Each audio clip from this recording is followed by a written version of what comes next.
স্কুলে পড়ো বাধা নাই, কলেজে পড়ো বাধা নাই, ভার্সিটিতে পড়ো বাধা নাই, কিন্তু মনে রাখতে হবে ভুলে গেলে চলবে না আমি মুসলমান।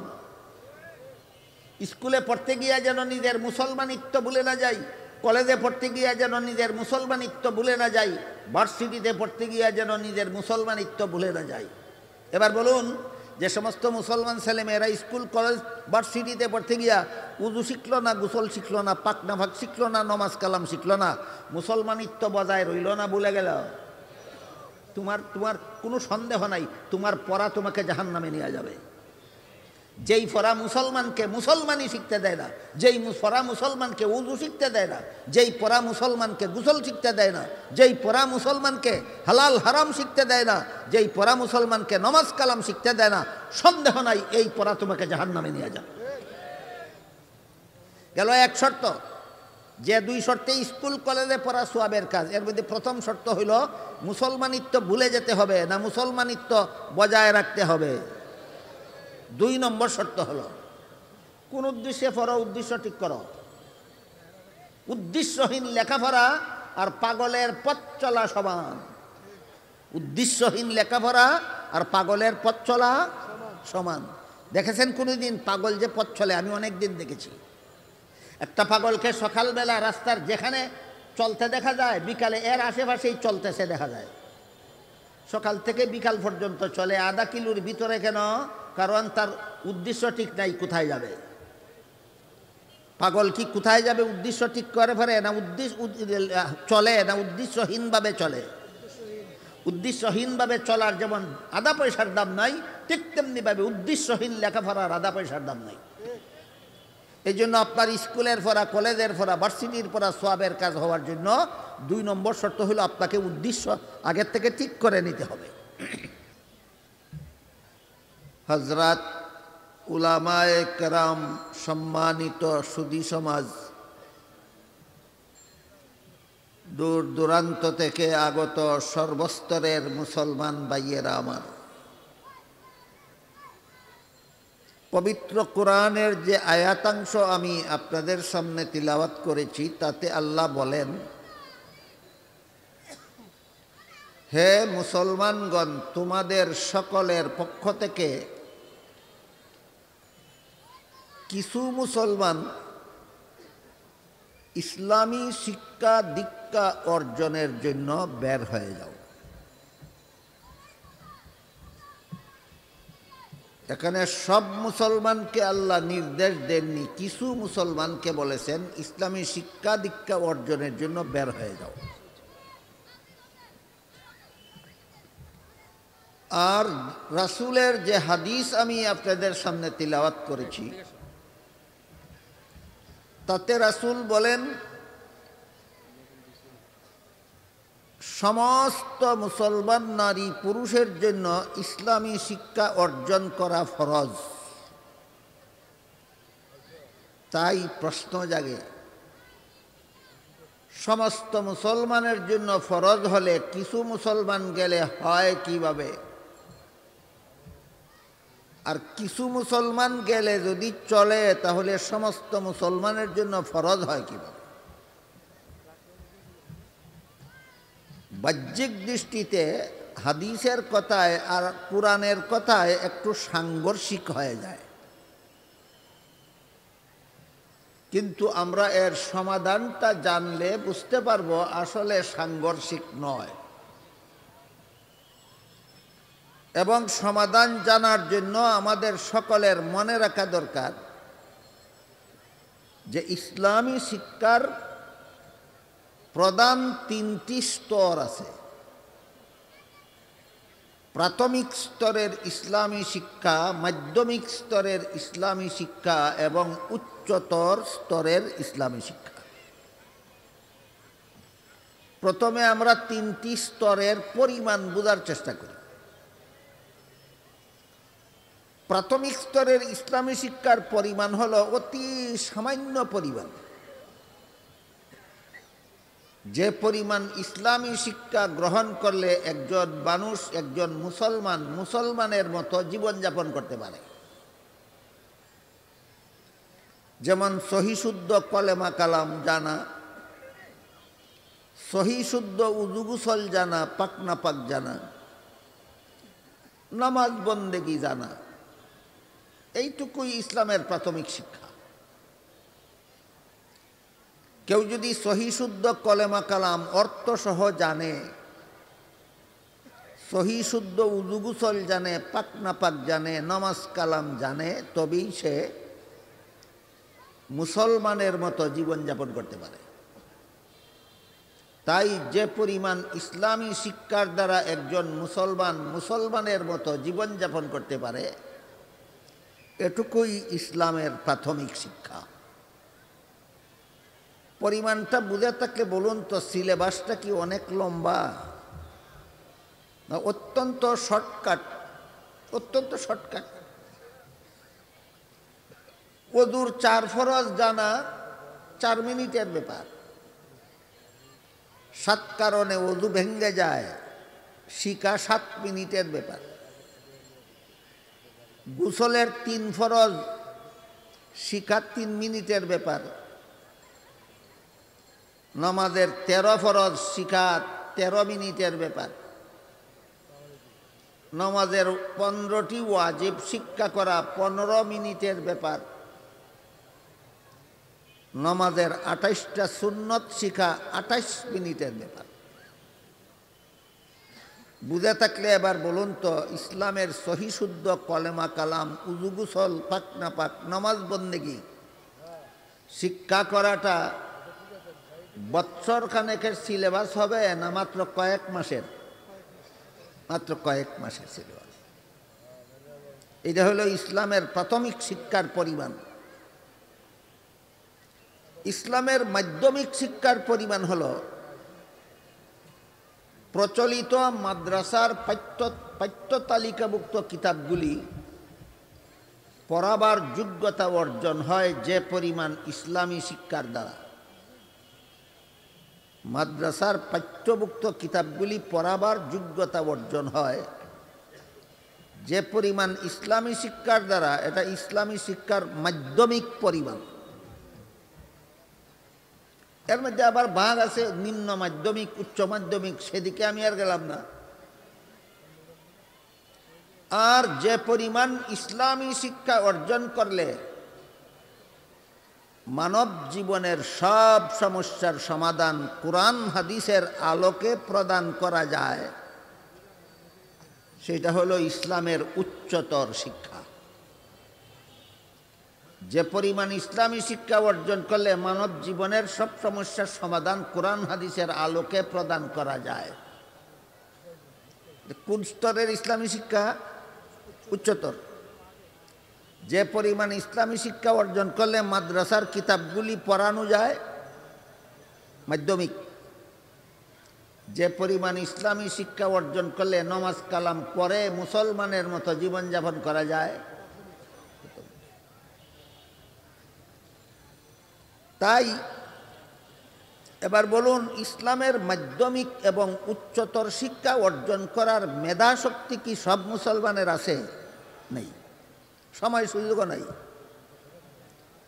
ইসলামের মাধ্যমিক শিক্ষা এবং উচ্চতর শিক্ষা অর্জন করার মেধা শক্তিও সব মুসলমানের নাই, সময় সুযোগও নাই। তাই এটা সকলের জন্য ফরজ নয়, সকলের জন্য ফরজ নয়। ওযুর 4 ফরজ, মুখ ধোয়া, হাত ধোয়া, মাথা মাসা করা, পা ধোয়া। এতটুকু শিকার মতো মেধা শক্তি কার কার নাই? তাহলে ইসলামের প্রাথমিক শিক্ষা অর্জন করার মেধা শক্তিও আল্লাহ সমস্ত মুসলমানের মাথায় দিয়েছেন, এবং অল্প সময় সুযোগের ব্যবস্থাও আল্লাহ সব মুসলমানকে দিয়েছেন। তাই হাদিস শরীফে ইসলামের প্রাথমিক শিক্ষা সম্পর্কে রাসূল বলেন সব মুসলমানের জন্য ফরজ, আর আলোচ্য আয়াতে মাধ্যমিক এবং উচ্চতর শিক্ষা সম্পর্কে আল্লাহ বলেন কিছু মুসলমান যাও। কিছু মুসলমানের জন্য ইসলামের মাধ্যমিক এবং উচ্চতর শিক্ষা অর্জন করা ফরজ, আর প্রাথমিক শিক্ষা অর্জন করা সমস্ত মুসলমানদের জন্য ফরজ। বুঝে থাকলে এবার বলুন, কোরআনের কথায় আর হাদিসের কথায় কি পরিমাণ বিরোধ আছে? মোটেও নাই। কি পরিমাণ বিরোধ আছে, মোটেও নেই। হাদিসে যে রাসূল বলেছেন ইসলামী শিক্ষা অর্জন করা সমস্ত মুসলমানদের জন্য ফরজ, এটা কোন স্তরের? প্রাথমিক। আর কোরআনে যে আল্লাহ বলেছেন কিছু মুসলমান বের হও, এটা কোন স্তরের? মাধ্যমিক এবং উচ্চতর। সুতরাং হাদিসের কথায় কোরআনের কথায় কোনো বিরোধ নাই, বরং সামঞ্জস্যশীল। এবার আমাদের আলোচনার দরকার, বোঝা দরকার, জীবন ভর মনে রাখা দরকার। এতক্ষণের কথাগুলি যারা শুনেছেন, বুঝেছেন, কি মনে করলেন? কলেমা কালাম শিক্ষা করা, উযু গোসল শিক্ষা করা, পাক নাপাক শিক্ষা করা, নমাজ বন্দেগী শিক্ষা করা কতজন মুসলমানের উপর ফরজ? সব মুসলমানের। করে কতজন? বর্তমান সমাজের কতজন মুসলমান ইসলামের প্রাথমিক শিক্ষাটুকু অর্জন করে? আমার মনে হয় শতকরা 10 জনের বেশি নয়। শতকরা 90 জন মুসলমান সহিশুদ্ধ কলেমা শিখে, কলেমা কালাম শিখে না, উযু গোসল শিখে না, পাক নাপাক শিখে না, নমাজ বন্দেগী শিখে না। এর পিছনে কতগুলি চক্রান্তও আছে, অবহেলা অবজ্ঞাও আছে। যে কলেমা কালাম শিখা, উযু গোসল শিখা, পাক নাপাক শিখা, নমাজ কালাম শিখা সমস্ত মুসলমানদের জন্য ফরজ ছিল, এইগুলি বর্তমান সমাজের শতকরা 90 জন মুসলমান শিখে না কেন? এই ফরজ দায়িত্ব থেকে দূরে অবস্থান করে কেন? এর পিছনে কিছু অবহেলা অবজ্ঞাও আছে, কিছু চক্রান্তও আছে। অবহেলা অবজ্ঞা আছে সন্তানের মা বাবাদের পক্ষ থেকে, আর চক্রান্ত আছে শিক্ষা ব্যবস্থা প্রণয়নকারীদের পক্ষ থেকে। মা বাবাদের পক্ষ থেকে সন্তানদেরকে ইসলামী শিক্ষায় মূর্খ রাখার কোনো চক্রান্ত নাই, শুধু আছে অবহেলা আর অবজ্ঞা। পিতামাতা সন্তানকে অশিক্ষিত রাখার জন্য চক্রান্ত করতে পারে? তাহলে রাখে কেন? অবহেলার কারণে, অবজ্ঞার কারণে। আর আমাদের সমাজের শিক্ষা ব্যবস্থা চক্রান্তমূলকভাবেই মুসলমান ছাত্রছাত্রীদেরকে ইজ্জত সামান্য ইসলামী শিক্ষা থেকে বঞ্চিত রাখার মতো সিলেবাস স্কুল কলেজে পাঠ্য করে রাখে। শতকরা 90 জন মুসলমান ইসলামের প্রাথমিক শিক্ষা যা সকলের জন্য ফরজ ছিল, এই 90 জন মুসলমান বঞ্চিত থাকে 2 দলের কারণে। এক দল হলো মুসলমান ছাত্রছাত্রীদের পিতামাতা, আর এক দল হলো শিক্ষা ব্যবস্থা প্রণয়নকারীরা। পিতামাতার পক্ষ থেকে তাকে অবহেলা আর অবজ্ঞা, আর শিক্ষা ব্যবস্থা প্রণয়নকারীদের পক্ষ থেকে চক্রান্ত। এবার অবহেলা আর অবজ্ঞার কথাটা বলি, তারপরে চক্রান্তটার কথা বলি। আমাদের সমাজে প্রতিটি মুসলমান পিতামাতা জানে, ভালোভাবে জানে, যে প্রাইমারি স্কুলে মুসলমান ছাত্রছাত্রীদেরকে কলেমা শিক্ষা দেওয়ার কোনো ব্যবস্থা নাই, উযু গোসল শিক্ষা দেওয়ার কোনো ব্যবস্থা নাই, নামাজ শিক্ষা দেওয়ার কোনো ব্যবস্থা আমাদের সমাজের প্রাইমারি স্কুলে নাই। জানে না? জানে না? জানে, খুব ভালোভাবেই জানে। এত সত্ত্বেও এই সমস্ত মা বাবারা নিজের ছেলে মেয়েদেরকে ইসলামের প্রাথমিক শিক্ষাটা না দিয়েই প্রাইমারি স্কুলে ভর্তি করে দেয়। ইসলামের প্রাথমিক শিক্ষাটা শুধু মাদ্রাসার ছাত্রদের জন্য ফরজ ছিল না, সব মুসলমানের জন্য। সব মুসলমানের জন্য ফরজ হয়ে থাকলে যে সমস্ত মুসলমান ছেলে মেয়েরা স্কুলে পড়ে এদের জন্য নফল নাকি? না, ফরজ। এই ফরজের অনুভূতি নাই। এটা যে পিতা মাতার উপর ফরজ নিজের ছোট্ট ছোট কচি কাঁচা ছেলে মেয়েদেরকে ইসলামের প্রাথমিক শিক্ষা দান করা যে পিতা মাতার উপর ফরজ, এই অনুভূতি নাই, দায়িত্বশীলতা নাই। এই অবহেলায় অবজ্ঞায় এই সমাজের শতকরা 90 জন মুসলমান পিতামাতা নিজেদের কলিজার টুকরা ছেলেকে মেয়েকে কলেমা কালাম শিক্ষা না দিয়া, উযু গোসল শিক্ষা না দিয়া, নামাজ কালাম শিক্ষা না দিয়া প্রাইমারি স্কুলে ভর্তি করে দেয়। অথচ আল্লাহ পাক রব্বুল আলামিন পবিত্র কোরআনের এক আয়াতে বলেন, ইয়া আইয়ুহাল্লাযীনা আমানু কু আনফুসাকুম ওয়া আহলিকুম নারাও ওয়াকুদুহান নাস ওয়াল হিজারা। হে মুমিন মুসলমানেরা, তোমরা নিজেরাও জাহান্নামের ভয়ঙ্কর আগুন থেকে বাঁচার পথে চলো, তোমাদের পরিবার পরিজন, বিবি বাচ্চা, ছেলে মেয়েকেও জাহান্নাম থেকে বাঁচার পথে চালাও। মুসলমান পিতামাতাকে আল্লাহ শুধু নিজে জাহান্নাম থেকে বাঁচার পথে চলা বলেছেন, না ছেলে মেয়েকেও জাহান্নাম থেকে বাঁচার পথে চালাও বলেছেন? চালাও বলেছেন। তাহলে প্রতিটি মুসলমান পিতামাতার জন্য শুধু জাহান্নাম থেকে বাঁচার পথে চলা ফরজ, না বাচ্চাদেরকে চালানোয়া ফরজ? আপনি ফরজ লঙ্ঘন করলেন কেন? আপনার বাচ্চাকে কলেমা কালাম শিক্ষা না দিয়ে স্কুলে পাঠালেন কেন? স্কুলে তো, প্রাইমারি স্কুলে তো 5 বছর বয়সে ভর্তি করলেই হয়, আপনি 4 বছর বয়সে ছেলেকে নামাজ শিক্ষা দিলেন না কেন? এটা কি চক্রান্তের কারণে, না চরম অবহেলা আর অবজ্ঞার কারণে? এই সমস্ত পিতামাতা কেন অবহেলা করে, অবজ্ঞা করে নিজেদের কলিজার টুকরা ছেলে মেয়েকে বেনমাজি বানালো? কেন জাহান্নাম থেকে বাঁচার পথে চলা শিক্ষা দিল না? এর দায়ে পরকালে এই সমস্ত বেনমাজি মুসলমানদের পিতামাতাকে আল্লাহর আদালতে আসামির কাঠগড়ায় দাঁড়িয়ে জবাব দিতে হবে।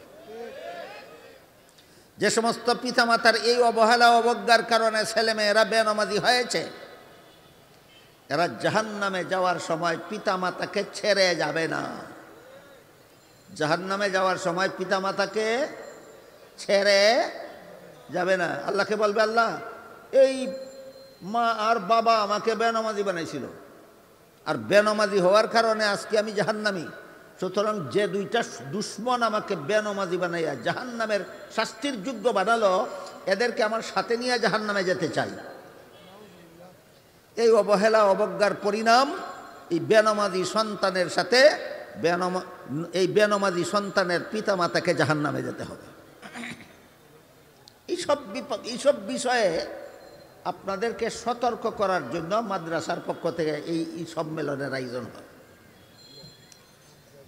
বর্তমান বাংলাদেশে 40,000 কওমি মাদ্রাসা আছে। প্রায় প্রতিটি কওমি মাদ্রাসার পক্ষ থেকে বছরে কমপক্ষে একটি করে এরকম ইসলামী সম্মেলন হয়। তাই বাংলাদেশের কওমি মাদ্রাসাগুলির পক্ষ থেকে প্রতি বছরে 40,000 ইসলামী সম্মেলন বাংলাদেশে অনুষ্ঠিত হয়, শুধু এই সমস্ত ব্যাপারে আপনাদের সতর্ক করার জন্য। সাবধান মুসলমান পিতামাতা, নিজের কলিজার টুকরা সন্তানকে বেনমাজি বানাইয়া জাহান্নামে পাঠাবেন না।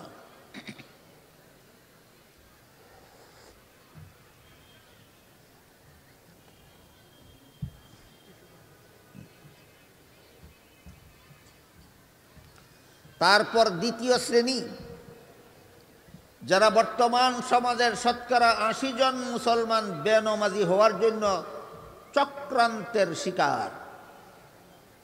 প্রথম শ্রেণী চক্রান্তের শিকার, না অবহেলা আর অবজ্ঞার শিকার? এরা কারা? পিতামাতা। দ্বিতীয় শ্রেণী অবহেলা অবজ্ঞা নয়, জেনে শুনে স্বেচ্ছায় সজ্ঞানে ঠান্ডা মাথায় প্রাইমারি স্কুলের সিলেবাস এমনভাবে তৈরি করে দেয়, হাই স্কুলের সিলেবাস এমনভাবে তৈরি করে দেয়, কলেজ ভার্সিটির সিলেবাস এমনভাবে তৈরি করে দেয় যে এই সিলেবাস নিয়ে লেখাপড়া করলে মুসলমানের সন্তান যেন ডক্টর আহমদ শরীফ হতে পারে। এই সিলেবাস নিয়ে লেখাপড়া করলে মুসলমানের সন্তান যেন তসলিমা নাসরিন হতে পারে। এটা কি অবহেলা আর অবজ্ঞার কারণে, না পরিকল্পিত চক্রান্ত? পরিকল্পিত। আমি বলবো আপনাদেরকে, এই কুচক্রীরা এই শিক্ষা ব্যবস্থা নিয়ে, সিলেবাস নিয়ে এই কুচক্রান্তটা কেন করে আমি একটু বলি, শুনেন মনোযোগ দিয়ে।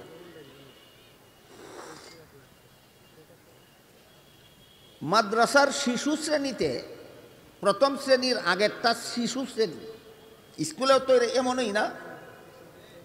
স্কুলে প্রথম শ্রেণীর আগে যে কিছু লেখাপড়া হয় বাচ্চাদের, কোন শ্রেণী? নার্সারি, শিশু শ্রেণী।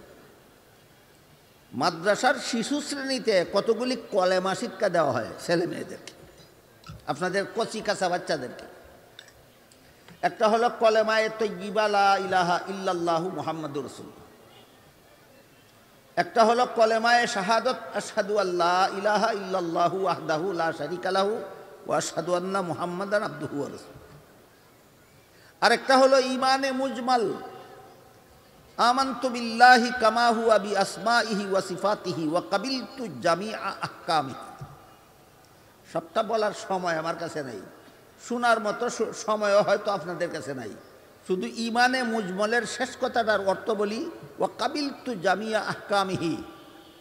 এই কলিমার শেষ বাক্যটার অর্থ হইল আমি আল্লাহর যাবতীয় বিধিবিধান মেনে নিলাম। কাবিলতু জামিআ আহকামিহি অর্থ আমি আল্লাহর যাবতীয় বিধিবিধান মেনে নিলাম। কোন ক্লাসে শিক্ষা দেওয়া হয়?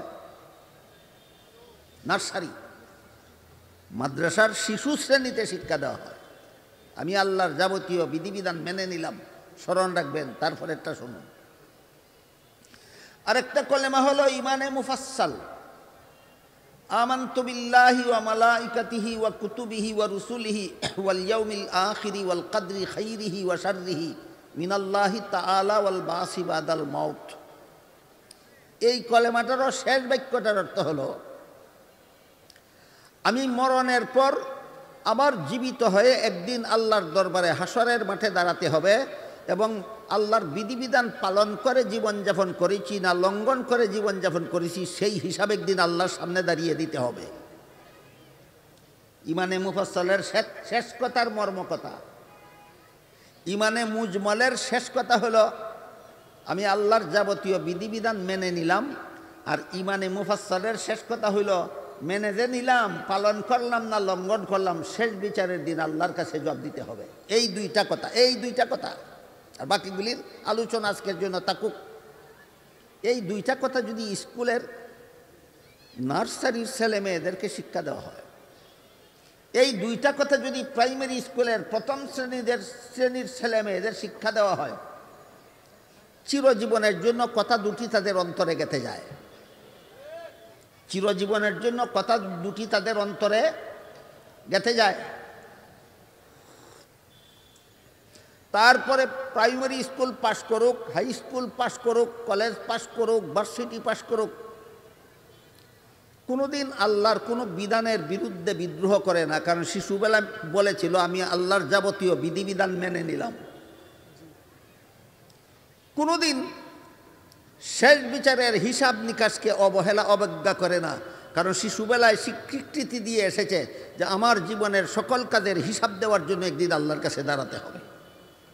তখন এই সমস্ত স্কুল কলেজ ভার্সিটি পড়ুয়া মুসলমান ছেলেমেয়েরা কোনো রকমের দুর্নীতির সাহস করতে পারে না,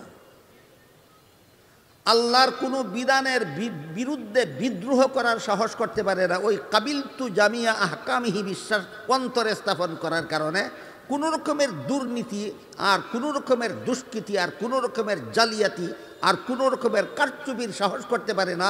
ওয়াল বাসি বাদাল মাউত, এই কথা অন্তরে বিশ্বাস করার কারণে।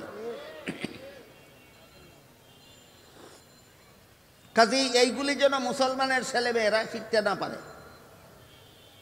এইগুলি যদি মুসলমানের ছেলে মেয়েরা না শিখে যে আল্লাহর যাবতীয় বিধিবিধান মেনে নিলাম, এই কথাটা যদি না শিখে হাসরের মাঠে দাঁড়িয়ে জীবনের সকল কাজের হিসাব আল্লাহর কাছে দিতে হবে, এই কথাটা যদি স্কুলের মুসলমান ছেলে মেয়েরা না শিখে, তাহলে এদের নাকের ডগার উপর দিয়া যত রকমের দুর্নীতি, যত রকমের জালিয়াতি, যত রকমের কারচুপি, যত রকমের সুদকুরি, যত রকমের ঘুষখুরি, যত রকমের মদখুরি, যত রকমের গাঞ্জাখুরি, যত রকমের খুন খারাপি, যত রকমের দর্শন, যত রকমের ডাকাতি, যত রকমের চুরি, যত রকমের ডাকাতি সব শিক্ষিত ছেলে মেয়েদের নাকের ডগার উপর দিয়া করবে। কেউ কোনো প্রতিবাদ জানাবে না, নির্বিঘ্নে যেন এই ডাকাতের দল এই দুনিয়ার জীবনটাকে ডাকাতির কাজে ব্যবহার করতে পারে।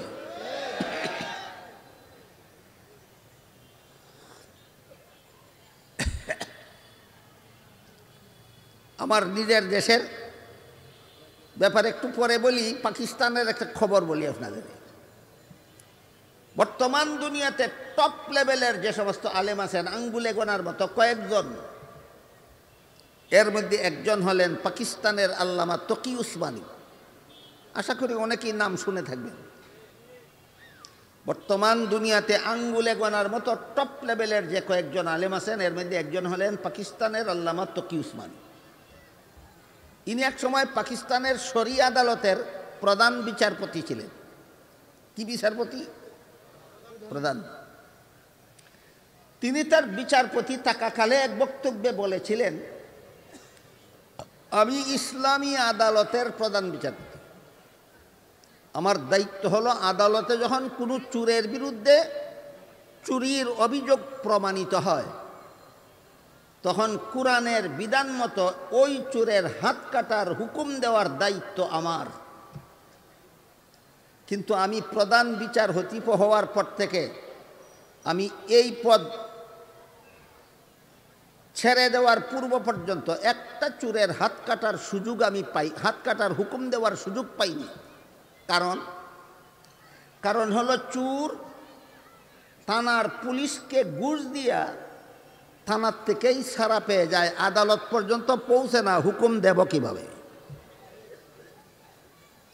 এইরকম ঘুষখোর পুলিশ শুধু পাকিস্তানে বাস করে না, আর কোনো দেশে বাস করে না।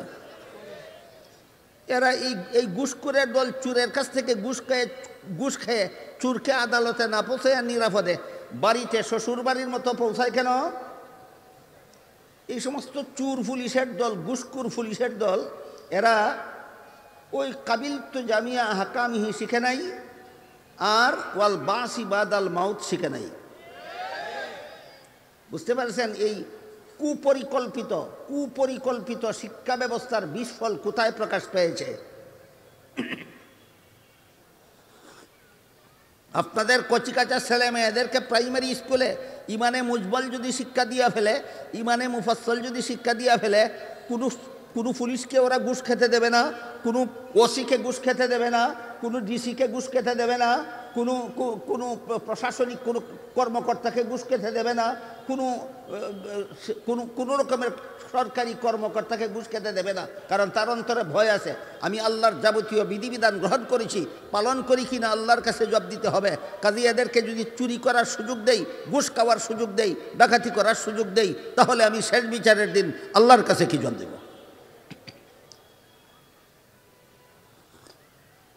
আমি কি আপনাদের বুঝাতে পারলাম? কুচক্রীরা প্রাইমারি স্কুলের শিশু শ্রেণীতে অথবা প্রথম শ্রেণীতে আপনাদের কলিজার টুকরা ছেলে মেয়েদেরকে কলেমা কালামটা শিক্ষা দেয় না কেন?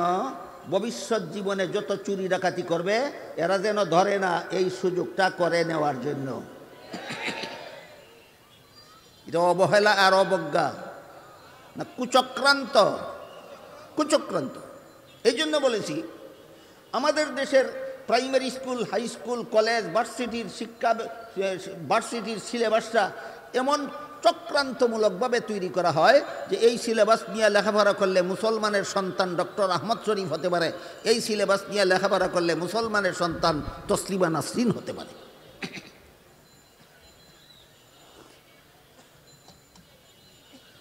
হয়তো আপনারা অনেকেই জানেন ডক্টর আহমদ শরীফ বলতে কি বোঝায়, তসলিমা নাসরিন বলতে কি বোঝায়, অনেকে নাও জানতে পারে।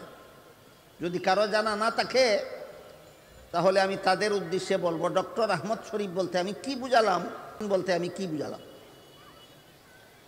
আহমদ শরীফের উপাধি হলো ডক্টর, অশিক্ষিত হওয়ার কারণে। অশিক্ষিতরা ডক্টর না শিক্ষিত? সাধারণ শিক্ষিত না উচ্চশিক্ষিত? উচ্চশিক্ষিত ডক্টর আহমদ শরীফ। ডক্টর আহমদ শরীফ মরণের আগে ওসিয়ত করে গেছিল যে আমি মরলে আমার লাশকে গোসল দিও না, কাফন পরাইও না, জানাজা পড়বা না, গুরুস্থানে দাফন করবা না, হাসপাতালে দান করে দেবা। কারণ মরলে পরে লাশে গোসল দেয়, কাফন পরায়, জানাজা পড়ায়, গুরুস্থানে দাফন করে ধর্মান্ধরা। আমি ধর্মান্ধ নই, আমি আলোকিত। ধর্মান্ধ বলতে কি বোঝায়? ধর্মান্ধ বলতে এরা বোঝায় যে মরণের পরে লাশের শেষকৃত্য ইসলামী বিধান মতো সম্পন্ন করে দাফন করলে কবরে সোয়াল জব হলে সোয়ালের জব দিতে পারলে কবরের আযাব থেকে রক্ষা পায়। তারপর একদিন কবর থেকে জীবিত হয়ে হাসরের মাঠে দাঁড়াবে, দুনিয়ার জীবনের সকল কাজের হিসাব দিতে পারলে জাহান্নাম থেকে রক্ষা পাবে, না পারলে জাহান্নামের শাস্তি ভোগ করতে হবে।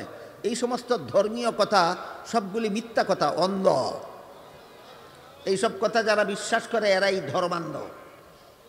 কবরে সোয়াল জবাব হয় যারা বিশ্বাস করে কবরে সোয়ালের জবাব দিতে না পারলে আযাব হয়। যারা বিশ্বাস করে একদিন জীবিত হয়ে হাসরের মাঠে দাঁড়াতে হবে, যারা বিশ্বাস করে একদিন আল্লাহর সামনে জীবনের সকল কাজের হিসাব দিতে হবে, যারা বিশ্বাস করে হিসাব দিতে না পারলে জাহান্নামের শাস্তি ভোগ করতে হবে, যারা বিশ্বাস করে, সব মিথ্যা কথা বিশ্বাস করে, এরা ধর্মান্ধ। আসলে কবরের সোয়াল জবাব বলতে কিছু নাই, আযাব গজব বলতে কিছু নাই, হাসর নসর বলতে কিছু নাই, হিসাব নিকাশ বলতে কিছু নাই, জান্নাত জাহান্নাম বলতে কিছু নাই, আল্লাহ বিল্লাহ বলতে কিছু নাই। এই জন্য ডক্টর আহমদ শরীফকে তার মরণের পরে তার মরা পচা গলন্ত লাশ হাসপাতালেই দান করে দেওয়া হয়েছিল। এর নাম হইল ডক্টর আহমদ শরীফ। তার প্রসঙ্গে আমি আপনাদের জিজ্ঞেস করতে চাই, আমাদের গ্রামাঞ্চলে কৃষক লোকেরা খেতে যে হাল চাষ করে কিসের দ্বারা? গরু, বলদ। কোনো কৃষকের হালের বলদ মরে গেলে কেউ গোসল দেয়, কেউ কাফন পরায়, কেউ জানাজা পড়ে, কেউ গুরুস্থানে দাফন করে। তাইলে বলদ মরলেও গোসল নাই, আহমদ শরীফ মরলেও গোসল নাই। বলদেরও কাফন নাই, আহমদ শরীফেরও কাফন নাই। বলদেরও জানাজা নাই, আহমদ শরীফেরও জানাজা নাই। বলদেরও গুরুস্থান নাই, আহমদ শরীফেরও গুরুস্থান নাই। দুই বলদে বেশ কম কত? আমি বলি একটা 4 ঠেঙ্গা বলদ আর একটা 2 ঠেঙ্গা বলদ। 4 ঠেঙ্গাটা অশিক্ষিত বলদ আর 2 ঠেঙ্গাটা শিক্ষিত বলদ। হইল কেন? কুচক্রান্তমূলক সিলেবাস লেখাপড়ার কারণে।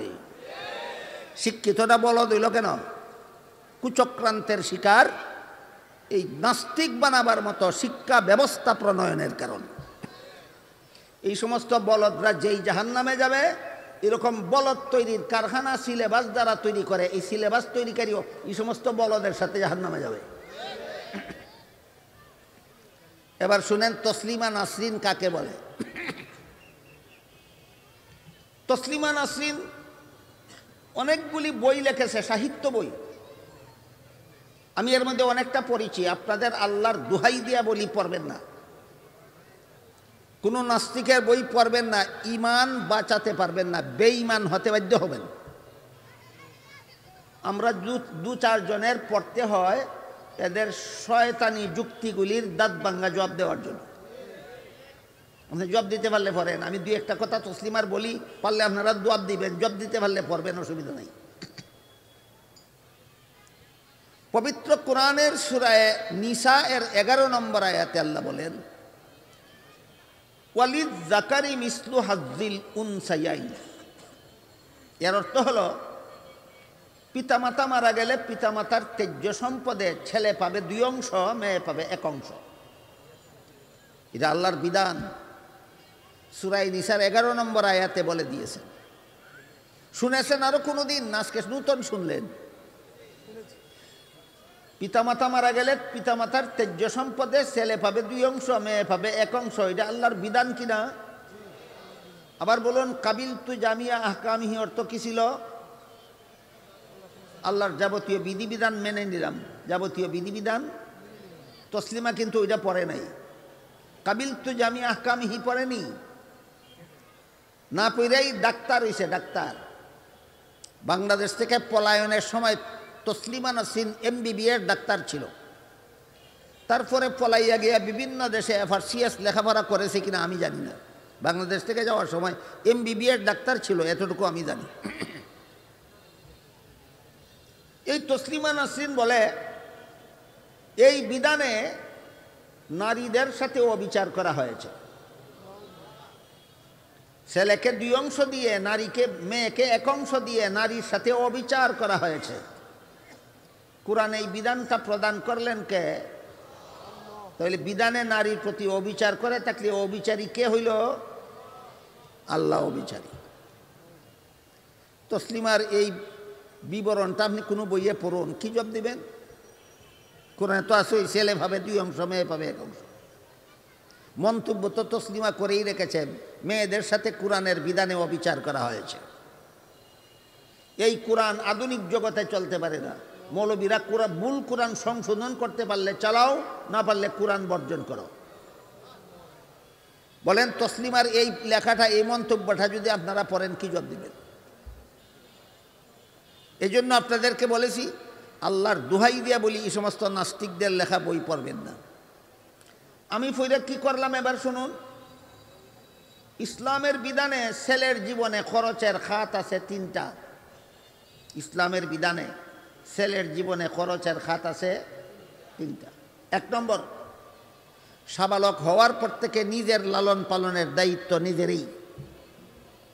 2 নম্বর, বিয়ে করার পর থেকে বউ ফেলার দায়িত্ব ছেলের নিজেরই। 3 নম্বর, সন্তানাদি জন্ম হওয়ার পর থেকে সন্তান লালন পালনের দায়িত্ব ছেলের নিজের, না ছেলের বাবার? ছেলের। তাইলে ছেলের জীবনে খরচের খাত আছে কটা? অংশ পাইছে কটা? 2টা। পক্ষান্তরে মেয়ের জীবনে বিয়ের পূর্ব পর্যন্ত লালন পালনের দায়িত্ব বাবার, বিয়ের পর থেকে মরণ পর্যন্ত লালন পালনের দায়িত্ব স্বামীর। নিজের লালন পালনের দায়িত্বও নাই, স্বামী ফেলার দায়িত্বও নাই, সন্তান ফেলার দায়িত্বও নাই। মেয়ের জীবনে খরচের খাত নাই একটাও, অংশ পাইছে একটা। এবার বলুন, 3 খরচ হলা 2 অংশ পাইলে বেশি পায়, না নাই খরচ হলা 1 অংশই যথেষ্ট বেশি? এটা হইল তসলিমার শয়তানি যুক্তির দাঁত ভাঙ্গা জবাব।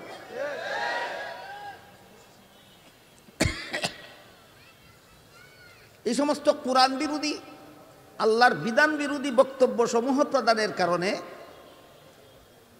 এক সময় সারা বাংলাদেশের মুসলমান একসাথে গর্জে উঠেছিল। জানি না আপনাদের কাঁধে কার কার স্মরণ আছে। অন্ধকার রাত্রে যেই বুরকাকে ঘৃণা করত, যেই বুরকাকে নিন্দা করত, সেই বুরকা পরে বাংলাদেশ থেকে পালিয়ে সুইডেন গিয়েছিল। তসলিমা বাংলাদেশ থেকে পালিয়ে সুইডেন যাওয়ার পর বাংলাদেশে একটা নূতন সংসদ নির্বাচন হয়েছিল। সেই সংসদ নির্বাচনে একজন মহিলা সদস্য নির্বাচিত হয়েছিলেন, নাম ছিল তার ফরিদা রহমান। নাম ছিল তার ফরিদা রহমান। তসলিমা বাংলাদেশ থেকে পালিয়ে সুইডেন যাওয়ার পর বাংলাদেশে একটা সংসদ নির্বাচন হলো। সেই নির্বাচনে ফরিদা রহমান নামে একজন মহিলা সদস্য নির্বাচিত হলেন। নির্বাচিত হয়ে তিনি পত্রিকায় বিবৃতি দিলেন, আমি তসলিমার মতো কোরআনকে ভুল বলি না, তবে, লক্ষ্য করে শুনবেন, আমি তসলিমার মতো কোরআনকে ভুল বলি না, তবে কোরআনের সূরা নিসার 11 নম্বর আয়াতে বলা হয়েছে ছেলে পাবে 2 অংশ, মেয়ে পাবে 1 অংশ। আমরা বৈষম্য রাখব না, ছেলে মেয়েকে সমান সমান দেব। তুই ভুল কইছস না, তোর বাপের মাথা কইছস।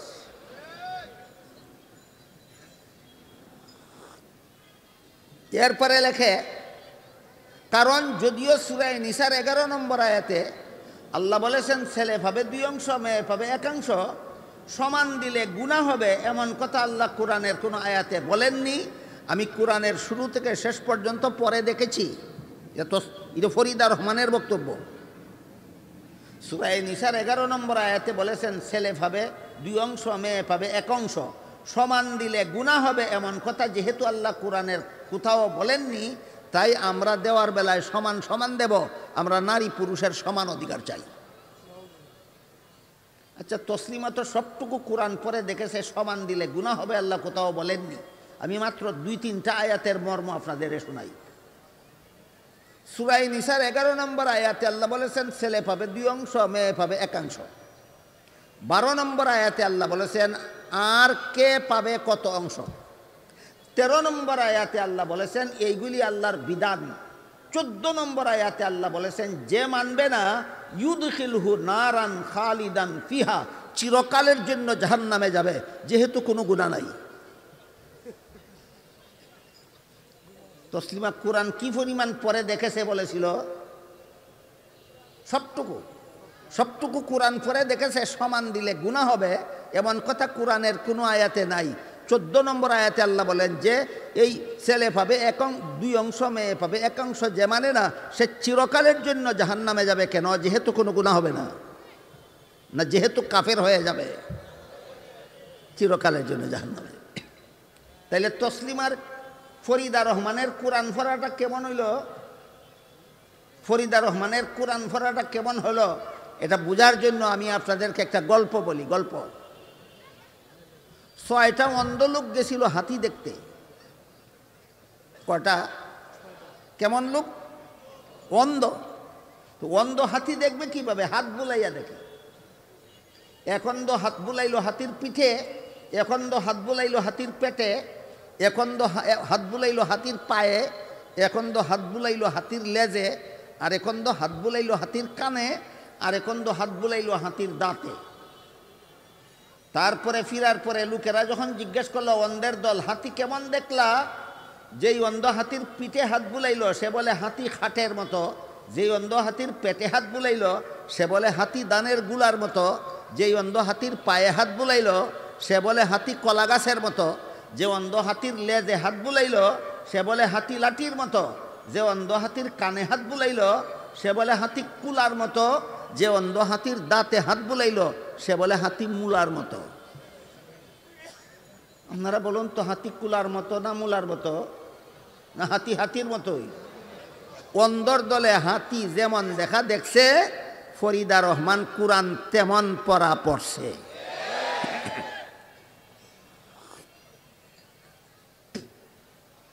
তসলিমা পালিয়ে সুইডেন যাওয়ার সময় কতগুলি ডিম পেড়ে রেখে গেছিল বাংলাদেশে। পালিয়ে যাওয়ার পর থেকে ডিমগুলি ফুটেছে। ফুটে কতগুলি মহিলা বাচ্চাও জন্ম হয়েছে, কতগুলি পুরুষ বাচ্চাও জন্ম হয়েছে। এরা পদে পদেই কোরআনের বিধানের বিরুদ্ধে আপত্তি উঠায়। কোরআনের বিধানের এক একজন এক একটা বিধানের বিরুদ্ধে কি উঠায়? আপত্তি উঠায়। আমার কথা শুরু থেকে এ পর্যন্ত যারা বুঝেছেন একটু দয়া করে বলুন তো, কাবিলতু জামিয়া আহকামিহি অর্থ কি ছিল? শিশুকালে এই কথাটা যদি অন্তরে গেঁথে নিত, তাইলে ডক্টর আর ডাক্তার হওয়ার পরে কোরআনের বিধানের বিরুদ্ধে আপত্তি উঠাবার সাহস পেত। তাইলে বুঝলেন কি, কুচক্রীরা প্রাইমারি স্কুলের সিলেবাসে ইসলামের প্রাথমিক শিক্ষাটুকু অন্তর্ভুক্ত করে না কেন? এই সমস্ত শয়তানদেরকে লালন পালন করার জন্য। এবার শুনেন তসলিমার কিছু সাহিত্য বইয়ের কথা।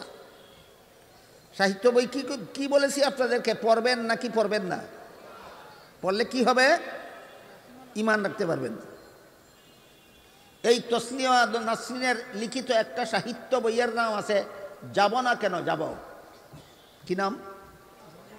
নামটা ভুলে যাবেন না, নাম হইল যাব না কেন যাব। এই বইয়ের ভিতরে এক জায়গায় লেখে, মহিলাদের গায়ের ব্লাউজের মাপ দেওয়ার জন্য পুরুষ টেইলারদের কাছে যেতেই হয়। আমার আপত্তি আছে, কেন যেতে হবে? মহিলাদের গায়ের ব্লাউজের মাপ দেওয়ার জন্য পুরুষ টেইলারদের কাছে যেতে হবে কেন? হয়তো মহিলা টেইলারের কাছে যাও, আর না হয় পুরুষ টেইলারের কাছে তোমার স্বামীকে পাঠাও। তোমার স্বামী তোমার গায়ের ব্লাউজের মাপ দেওয়ার জন্য পুরুষ টেইলারদের কাছে যেতেই হয়।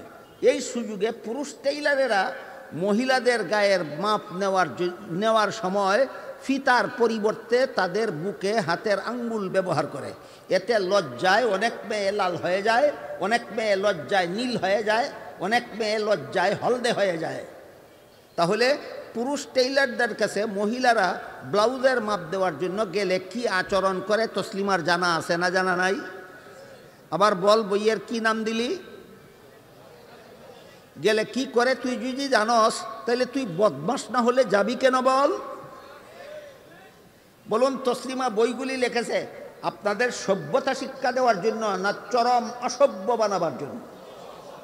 তসলিমা নাসরিন সভ্য মানুষকে অসভ্য বানাবার জন্য সাহিত্য বই লিখেছে। এই তসলিমার লেখা আরেকটা বইয়ের নাম আছে অপরপক্ষ। আরেকটা বইয়ের নাম অপরপক্ষ। অপরপক্ষ বইয়ের এক জায়গায় লেখে, আমার পেট আমার শরীরের অঙ্গ, আমার স্বামীর শরীরের অঙ্গ নয়। কাজেই স্বামীর অধিকার নাই তার ইচ্ছা মতো আমার পেটে বাচ্চা জন্ম দেওয়ার। আমার পেটে কার কাছ থেকে বাচ্চা নেব না নেব সেটা আমার অধিকার।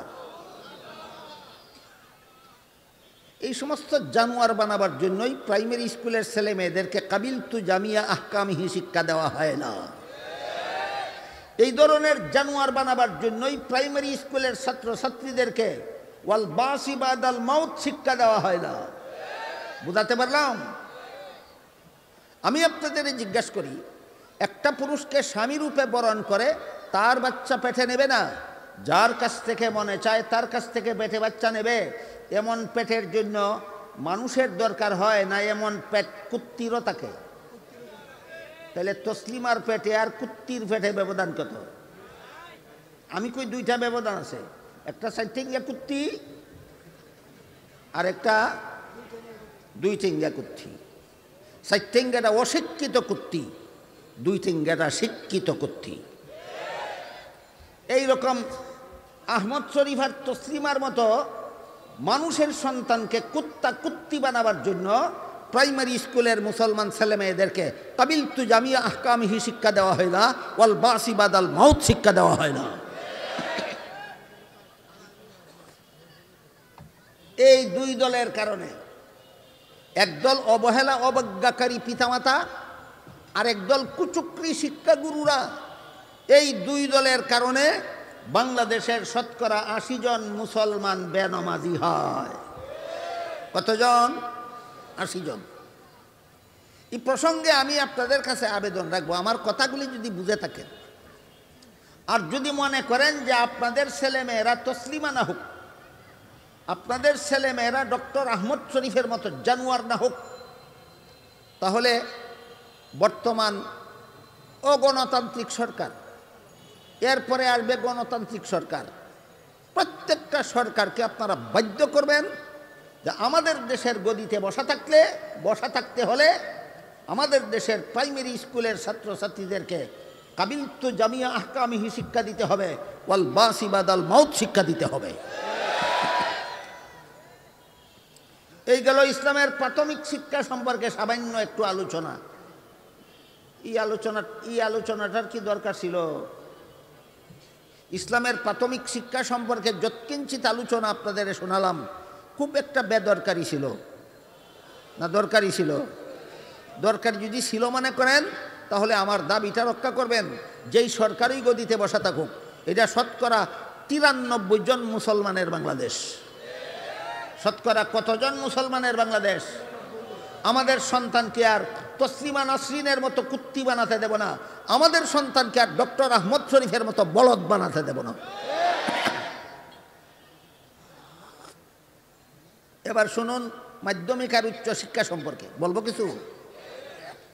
মাধ্যমিক এবং উচ্চ শিক্ষার ব্যাপারে আল্লাহ কোরআনে বলেন, ফালাউলা নাফারা মিন কুল্লি ফিরকাতিম মিনহুম তাইফাতুল লিয়াতাফাক্কাহু ফিদ্দীন। ইসলামের মাধ্যমিক শিক্ষা, উচ্চতর শিক্ষা অর্জনের জন্য কিছু মুসলমান বের হয়ে যাও। প্রথম দিকের কথা স্মরণ থাকলে বলতে পারবেন, কিছু মুসলমান কেন? মাধ্যমিক এবং উচ্চতর শিক্ষা অর্জনের মেধাগত যোগ্যতাও সকল মুসলমানের নাই, সময় সুযোগও নাই, তাই এটা সব মুসলমানের জন্য ফরজ নয়। ইসলামের মাধ্যমিক শিক্ষা অর্জন করা কিছু মুসলমানের জন্য ফরজ, ইসলামের উচ্চতর শিক্ষা অর্জন করা কিছু মুসলমানের জন্য ফরজ। তাই আল্লাহ আয়াতে বলেছেন কিছু মুসলমান এই দুই স্তরের ইসলামী শিক্ষা অর্জন করার জন্য বের হয়ে যাও। কিন্তু এখানে গভীরভাবে লক্ষণীয় একটা ব্যাপার হলো, আল্লাহ লিয়াতাআল্লামু ফিদ্দীন বলেননি, লিয়াতাফাক্কাহু ফিদ্দীন বলেছেন।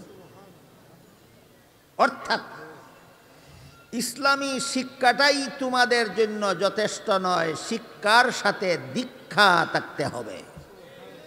যদি লিয়াতাআল্লামু ফিদ্দীন বলতেন আল্লাহ, অর্থ হতো ইসলামী শিক্ষা অর্জনের জন্য বের হয়ে যাও, বলেননি। আল্লাহ লিয়াতাফাক্কাহু বলে এই তথ্য শিক্ষা দিয়েছেন, ইসলামী শিক্ষার সাথে দীক্ষা অর্জনের জন্য বের হয়ে যাও। দীক্ষা ছাড়া শিক্ষা বিফল হতে বাধ্য, দীক্ষা ছাড়া শিক্ষা বিফল হতে বাধ্য। এর দুই একটা উদাহরণ আগে বুঝি শিক্ষা এবং দীক্ষায় ব্যবধান কি। শিক্ষা হইল জানার নাম, দীক্ষা হইল মানার নাম। শিক্ষা হলো জানার নাম, দীক্ষা হলো মানার নাম। বলুন, না মানলে জানার কোনো মূল্য আছে? মূল্য নেই। উদাহরণ বলি, এক লোকে জানে উজুর 4 ফরজ, একদিনও উজু করে না, আসেনি? তার কাছে শিক্ষা নাই না দীক্ষা নাই? দীক্ষা ছাড়া শিক্ষাটা সফল হইল না বিফল? বিফল। আরেক লোকে জানে নামাজের 13 ফরজ, একদিনও নামাজ পড়ে না। বলেন তার কি আছে কি নাই? এই শিক্ষাটা সফল না বিফল? কোনো মুসলমান যেন বিফল শিক্ষা অর্জন করতে না যায়, এজন্য সতর্ক করে দিয়ে আল্লাহ লিয়াতা আল্লামুনা বলে লিয়াতা ফাক্কাহু বলেছেন। শিক্ষা দীক্ষা ছাড়া শিক্ষা বিফল, দীক্ষা ছাড়া শিক্ষা বিফল, দীক্ষা ছাড়া শিক্ষা বিফল। আমি তো সারা দেশের বিভিন্ন এলাকায় ঘোরাফেরা করি এই সমস্ত সম্মেলন প্রসঙ্গে। বিভিন্ন এলাকার রাস্তার পাশে বড় বড় শিক্ষা প্রতিষ্ঠানের সদর গেটে লেখা দেখতে পাই। কেউ বাংলায় লেখে, কেউ ইংরেজিতে লেখে। কি লেখে? শিক্ষার জন্য প্রবেশ করো, সেবার জন্য বের হও। কেউ ইংরেজিতে লেখে come for education, go for help. একই কথা, বাংলা যেটা এটাই, come for education, go for help. এখানে কি শিক্ষার সাথে দীক্ষা লেখা আছে না শুধু শিক্ষা? এই শিক্ষার ফলাফল কি? এই শিক্ষার ফলাফল হলো ছাত্র জীবনের বিদ্যা চুর, কর্মজীবনে দেশের সম্পদ চুর। শিক্ষার অভাবে না দীক্ষার অভাবে? কাজেই শিক্ষার জন্য প্রবেশ করো স্লোগানটাই ব্যর্থ, ব্যর্থ, ব্যর্থ। শিক্ষার জন্য প্রবেশ করবে না কোনো বিবেকবান মানুষ, শিক্ষা দীক্ষার জন্য প্রবেশ করবে। শুধু শিক্ষার জন্য প্রবেশ করলে, শুধু শিক্ষার জন্য প্রবেশ করলে ছাত্র জীবনেই দীক্ষা পাবে না। তাদের বইয়েও লেখা থাকে মিথ্যা বলা মহাপাপ, লেখা থাকে না? লেখে না? বাংলা সাহিত্য বইয়ে লেখা থাকে না মিথ্যা বলা মহাপাপ? এটা তো শিক্ষা পেয়েছে, দীক্ষা পায়নি, দীক্ষা পায়নি। এরপর কর্মজীবনে কি করে? পুলিশ হইলে কি করে? ওসি হইলে কি করে? এসপি হইলে কি করে? ডিসি হইলে কি করে? এমপি হইলে কি করে?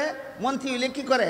দেশের লক্ষ লক্ষ কোটি কোটি টাকা চুরি করে বিদেশ পাঠায়, বলে আমরা পালাই না। কিসের ফসল? দীক্ষা ছাড়া শিক্ষার ফসল। কিসের ফসল? দীক্ষা ছাড়া শিক্ষার ফসল। আমার কথা বুঝে থাকলে বলুন, দীক্ষা ছাড়া শিক্ষা সফল না বিফল? এই জন্য আল্লাহ বিফল শিক্ষার থেকে মুসলমানদেরকে বারণ করার জন্য লিয়াতা আল্লামু ফিদ্দিন না বলে লিয়াতা ফাক্কাহু ফিদ্দিন বলেছে।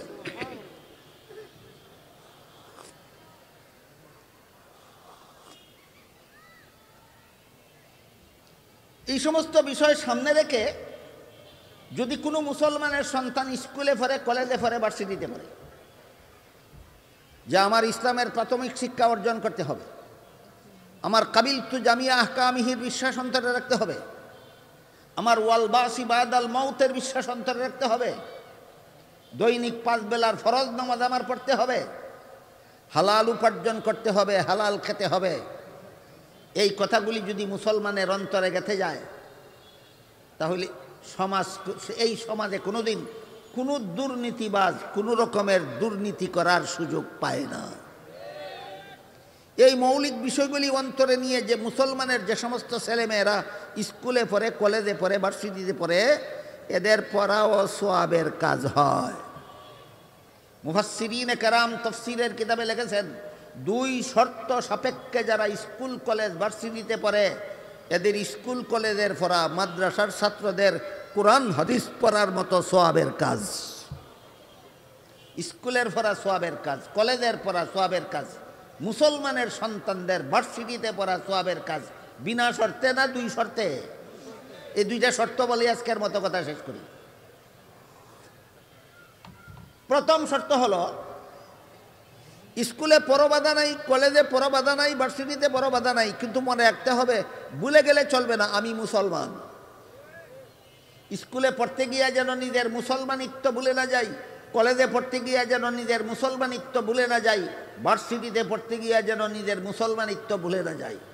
এবার বলুন, যে সমস্ত মুসলমান ছেলেমেয়েরা স্কুল কলেজ ভার্সিটিতে পড়তে গিয়া উজু শিখলো না, গোসল শিখলো না, পাক নাফাক শিখলো না, নমাজ কালাম শিখলো না, মুসলমানিত্ব বজায় রইল না, ভুলে গেল, তোমার কোনো সন্দেহ নাই তোমার পড়া তোমাকে জাহান্নামে নিয়ে যাবে। যেই পড়া মুসলমানকে মুসলমানই শিখতে দেয় না, যেই পড়া মুসলমানকে উযু শিখতে দেয় না, যেই পড়া মুসলমানকে গোসল শিখতে দেয় না, যেই পড়া মুসলমানকে হালাল হারাম শিখতে দেয় না, যেই পড়া মুসলমানকে নামাজ কালাম শিখতে দেয় না, সন্দেহ নাই এই পড়া তোমাকে জাহান্নামে নিয়ে যাবে। গেল এক শর্ত, যে দুই শর্তে স্কুল কলেজে পড়া সোয়াবের কাজ, এর মধ্যে প্রথম শর্ত হইল মুসলমানিত্ব ভুলে যেতে হবে না, মুসলমানিত্ব বজায় রাখতে হবে। 2 নম্বর শর্ত হলো কোন উদ্দেশ্যে পড়ো, উদ্দেশ্য ঠিক করো। উদ্দেশ্যহীন লেখাপড়া আর পাগলের পথ চলা সমান। উদ্দেশ্যহীন লেখাপড়া আর পাগলের পথ চলা সমান। দেখেছেন কোনোদিন পাগল যে পথ চলে? আমি অনেক দিন দেখেছি। একটা পাগলকে সকালবেলা রাস্তার যেখানে চলতে দেখা যায়, বিকালে এর আশেপাশেই চলতেছে দেখা যায়। সকাল থেকে বিকাল পর্যন্ত চলে, আধা কিলোর ভিতরে। কেন? কারণ তার উদ্দেশ্য ঠিক নাই, কোথায় যাবে। পাগল কি কোথায় যাবে উদ্দেশ্য ঠিক করে ফেলে না? চলে না উদ্দেশ্যহীনভাবে চলে। উদ্দেশ্যহীনভাবে চলার যেমন আধা পয়সার দাম নাই, ঠিক তেমনিভাবে উদ্দেশ্যহীন লেখাপড়ার আধা পয়সার দাম নাই। এই জন্য আপনার স্কুলের পড়া, কলেজের পড়া, ভার্সিটির পড়া সোয়াবের কাজ হওয়ার জন্য 2 নম্বর শর্ত হলো আপনাকে উদ্দেশ্য আগের থেকে ঠিক করে নিতে হবে। উদ্দেশ্য ঠিক না করে মাদ্রাসায় কোরআন হাদিস নিয়ে লেখাপড়া করলেও জাহান্নামে যাবে। এক হাদিসে রাসূল করিম সাল্লাল্লাহু আলাইহি ওয়াসাল্লাম বলেন, কেউ যদি কোরআন হাদিসের ইলম শিক্ষা করে, কোথায়? স্কুলে না মাদ্রাসায়? রাসূল বলেন, কেউ যদি কোরআন হাদিসের ইলম শিখে দুনিয়ার স্বার্থ হাসিলের জন্য। কিসের জন্য? দুনিয়ার স্বার্থ হাসিলের উদ্দেশ্যে যদি কেউ মাদ্রাসায় কোরআন হাদিস পড়ে, আল্লাহর রসুল বলেন সে জান্নাতে যাবে, দূরের কথা জান্নাতের সুগন্ধও পাবে না। তাহলে মাদ্রাসার পড়ার কোনো উদ্দেশ্য নাই। উদ্দেশ্যহীনভাবে মাদ্রাসায় পড়েও জাহান্নামে যেতে হবে। উদ্দেশ্য ঠিক করে স্কুল কলেজে পড়লেও জান্নাতে যাওয়া যাবে। মাদ্রাসায় উদ্দেশ্যহীনভাবে পড়লে যদি জাহান্নামে যেতে হয়, তাহলে স্কুলের পড়ার কোনো উদ্দেশ্য লাগবে না, কলেজের পড়ার কোনো উদ্দেশ্য লাগবে না। মুফাসসিরিনে কেরাম তাফসীরের কিতাবে লিখেছেন, তুমি যে স্কুলে পড়ো, তুমি মুসলমানের সন্তান, তুমি যে কলেজে পড়ো, মনকে জিজ্ঞেস করো কি জন্য পড়ো। মন যদি বলে যে সরকারি প্রতিষ্ঠানে লেখাপড়া করলে, পরীক্ষায় পাশ করলে একটা সরকারি সার্টিফিকেট পাওয়া যাবে, সরকারি সার্টিফিকেট পেলে সরকারি চাকুরি পাওয়া যাবে, সরকারি চাকুরি পেলে প্রথম জীবন সরকারি বেতন বুক করা যাবে, আর শেষ জীবন সরকারি পেনশন বুক করা যাবে। এই উদ্দেশ্য যদি হয় তোমার লেখাপড়ার, স্কুলের লেখাপড়ার, কলেজের লেখাপড়ার, ভার্সিটির লেখাপড়ার, বিবেককে জিজ্ঞেস করে বলো তোমার লেখাপড়ার উদ্দেশ্য সমাজ সেবা না পেটের সেবা? বিবেককে জিজ্ঞেস করে বলো। আমি স্কুল কলেজে পড়ি, সরকারি সার্টিফিকেট পাবো, সরকারি চাকুরি পাবো, অর্ধেক জীবন সরকারি বেতন বুক করতে পারবো, বাকি অর্ধেক জীবন সরকারি পেনশন বুক করতে পারবো। এটার নাম সমাজ সেবা না পেটের সেবা? পেটের সেবার লেখাপড়া অত্যন্ত হীন উদ্দেশ্য, তুচ্ছ উদ্দেশ্য। বিদ্যার মতো এত বড় মহান জিনিস, বিদ্যার মতো এত বড় পবিত্র জিনিস কোনো বিবেকবান মানুষ এত তুচ্ছ উদ্দেশ্যে কেউ অর্জন করতে পারে না। তাহলে স্কুল কলেজ পড়নেওয়ালাদের মহান উদ্দেশ্য কি হবে? আল্লামা উবাইদুল্লাহ সিদ্দি রহমতুল্লাহি আলাইহি তার অমর গ্রন্থ ইনকিলাবি তফসির নামক তফসিরের কিতাবে কতগুলি উদাহরণ দিয়েছেন। উনার উদাহরণটা বলার আগে আমি আমার পক্ষ থেকে একটা উদাহরণ দিই, আপনাদের বুঝে আসে কিনা আগে দেখুন। একজন মুসলমানের সন্তান মেডিকেল কলেজে পড়ে, উদ্দেশ্য আমি পাশ করলে একজন ডাক্তার হব, ডাক্তার হলে আমি রুগীদের চিকিৎসা করব, আমার চিকিৎসায় সুস্থ হয়ে রুগীরা সুস্থ জীবনযাপন করবে। এই যদি উদ্দেশ্য হয় মেডিকেল কলেজ পড়ুয়া ছাত্রছাত্রীদের, এটাকে আপনি পেটের সেবা বলতে পারবেন না সমাজ সেবা? এটা পেটের সেবা মোটেও না, সমাজ সেবা। সমাজ সেবা আমার চিকিৎসায় সুস্থ হয়ে রুগীরা দুনিয়াতে সুস্থ জীবনযাপন করবে, নিজের জন্য লেখাপড়া করে না অপরের জন্য? অপরের জন্য সমাজ সেবা। ইনি লিখেছেন মাদ্রাসার ছাত্র কোরআন হাদিস পড়ে যেই সব, তুমি মেডিকেল কলেজের বই পড়ে পাইবা সেই সব। অনুরূপভাবে তিনি উদাহরণ দিয়েছেন, দুনিয়ার অমুসলিমরা যদি মুসলিম জাতিকে এই মর্মে বয়কট করে যে আমাদের আবিষ্কৃত ঔষধ কোনো মুসলমানের কাছে বিক্রি করব না, তাহলে মুসলমানদের আবিষ্কৃত ঔষধ যেন মুসলমান রোগীর চিকিৎসার জন্য যথেষ্ট হয়, এই ব্যক্তির লেখাপড়া মেডিকেল কলেজের লেখাপড়া হবে সমাজ সেবার জন্য। দুনিয়ার অমুসলিমরা যদি এই মর্মে মুসলমানদের বয়কট করে যে আমাদের ডাক্তার দ্বারা দুনিয়ার কোনো মুসলমান রুগীকে চিকিৎসা করতে দেব না, তাহলে মুসলমান ডাক্তার যেন মুসলমান রুগীর চিকিৎসার জন্য যথেষ্ট হয়, তার উদ্দেশ্য সমাজ সেবা।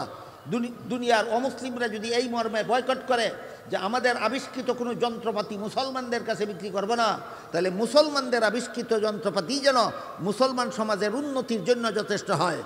দুনিয়ার অমুসলিমরা যদি এই মর্মে বয়কট করে আমাদের আবিষ্কৃত কোনো অস্ত্র মুসলমানদের কাছে বিক্রি করব না, মুসলমানদের আবিষ্কৃত অস্ত্রই যেন যুদ্ধের ময়দানে শত্রুর মোকাবেলায় বিজয়ী হওয়ার জন্য যথেষ্ট হয়। এই সব মহান উদ্দেশ্যে যারা স্কুল কলেজ ভার্সিটিতে পড়ে, এরা মাদ্রাসার ছাত্র কোরআন হাদিস পড়ে যেই সব, ওরা বিজ্ঞান পড়েও পাবে সেই সব। কথা বুঝে থাকলে বলুন, স্কুল কলেজের পড়াটা আসলেই গুনার কাজ ছিল না সোয়াবের কাজ? বিনা শর্তে না দুই শর্তে? প্রথম শর্ত মুসলমানই বজায় রাখতে হবে, দ্বিতীয় শর্ত পেটের সেবার উদ্দেশ্যে পড়তে হবে নাকি সমাজ সেবার উদ্দেশ্যে? সমাজ সেবার উদ্দেশ্যে পড়তে হবে। তাহলে আপনার স্কুলের পড়া কলেজের পড়া সোয়াবের কাজ বলে গণ্য হবে আল্লাহর কাছে। এবার বলুন, আমি আমার কথাই বলি একটা উপমা স্বরূপ। ধরুন আমি স্কুলে পড়তে গিয়ে উজু গোসল শিখলাম না, পাকনা ফাঁক শিখলাম না, নমাজ কালাম শিখলাম না, আর প্রযুক্তি বিশ্ববিদ্যালয়ে লেখাপড়া করে এমন অস্ত্র আবিষ্কার করতে পারলাম না যার দ্বারা বিশ্ব সন্ত্রাসী ইহুদি খ্রিস্টানদের মোকাবেলা যুদ্ধের ময়দানে করা যায়। স্কুল কলেজে পড়তে গিয়া নমাজ কালামও শিখলাম না, আর মুসলমান জাতিকে দুনিয়াতে প্রতিষ্ঠা করার জন্য শত্রুদের মোকাবেলা করার মতো অস্ত্রও আবিষ্কার করতে পারলাম না। এই যদি আমার স্কুলের কলেজের ভার্সিটির লেখাপড়ার অবস্থা হয়, বলুন আপনারা নিজেদের বিবেককে জিজ্ঞেস করে আমার কলেজ ভার্সিটির লেখাপড়া সার্থক না বৃথা? আমও গেল সালাও গেল। এইটাকেই বলে আমও গেল সালাও গেল। স্কুলে ভর্তি গিয়া নমাজ কালামও শিখলো না, কলেজ ভার্সিটিতে পড়িয়া শত্রুদের মোকাবেলা যুদ্ধ করার মতো অস্ত্র আবিষ্কার করতে পারলো না। কি গেল? আমও গেল সালাও গেল। তোমার এই গুড়ার ডিমটার মধ্যে সব হবে কেন? এই জন্য মুফাসসিরিনে কেরাম তফসিরের কিতাবে লিখেছেন দুই শর্তে স্কুল কলেজের লেখাপড়া সওয়াবের কাজ।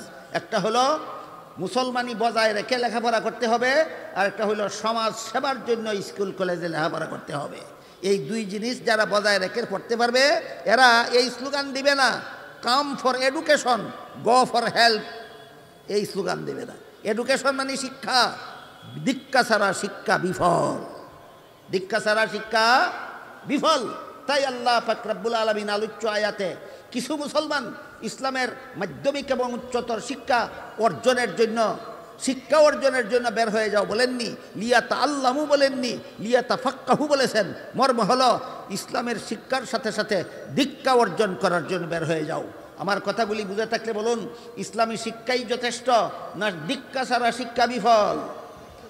দীক্ষা ছাড়া শিক্ষা বিফল। ইসলামী শিক্ষার সাথে সাথে যারা দীক্ষা অর্জন করে জীবনের শুরু থেকেই তাদের অন্তরে সব সময় একটা অনুভূতি তীব্রভাবে জাগ্রত থাকে। সেটা কি? আমি যদি চুরি করি, আমি যদি ডাকাতি করি, আমি যদি খুন খারাপি করি, আমি যদি জিনা ব্যভিচার করি, আমি যদি সুদ খাই, আমি যদি ঘুষ খাই, আমি যদি মদ খাই, আমি যদি গাঁজা খাই, আমি যদি দুর্নীতি করি, আমি যদি জালিয়াতি করি, আমি যদি দুষ্কৃতি করি, আর দুনিয়ার কোনো মানুষ যদি আমাকে ধরতে নাও পারে, তবুও শেষ বিচারের দিন আল্লাহর কাছে জবাব দিতে হবে। এই অনুভূতি মুসলমানের অন্তরে একমাত্র ইসলামী শিক্ষা দীক্ষার দ্বারা জাগ্রত হয়। এই অনুভূতি একমাত্র ইসলামী শিক্ষা ছাড়া আর কোনো কিছুর দ্বারাই জাগ্রত হয় না। সুতরাং সকল প্রকার দুর্নীতি, সকল প্রকার জালিয়াতি, সকল প্রকার দুষ্কৃতি থেকে দুর্নীতিমুক্ত জীবন গড়ার শিক্ষা একমাত্র ইসলামী শিক্ষা। ইসলামী শিক্ষা বিবর্জিত শিক্ষা গ্রহণ করলে তসলিমা নাসরিনের মতো জানোয়ার হবে। ইসলামী শিক্ষার এই মহা অনুভূতি জাগ্রত না করে যে কোনো শিক্ষায় শিক্ষিত পণ্ডিত হলে তো ডক্টর আহমদ শরীফের মতো জানোয়ার হবে। কাজেই আল্লাহ আপনাদের আমাদের সবাইকে ইসলামী শিক্ষার যতটুকু সীমারেখা বর্ণনা করে দিয়েছেন, এর সীমারেখার ভিতরে, আর জাগতিক শিক্ষার যতটুকু সীমারেখা বর্ণনা করে দিয়েছেন, এর ভিতরে থেকে আমাদের জীবনকে ধন্য করার সৌভাগ্য আল্লাহ আমাদের সবাইকে দান করুন। সবাই বলুন আমিন। সুবহান রাব্বিকা রাব্বিল ইজ্জাতি আম্মা ইয়াসিফুনা ওয়া সালামুন আলাল মুরসালিন ওয়ালহামদুলিল্লাহি রাব্বিল আলামিন।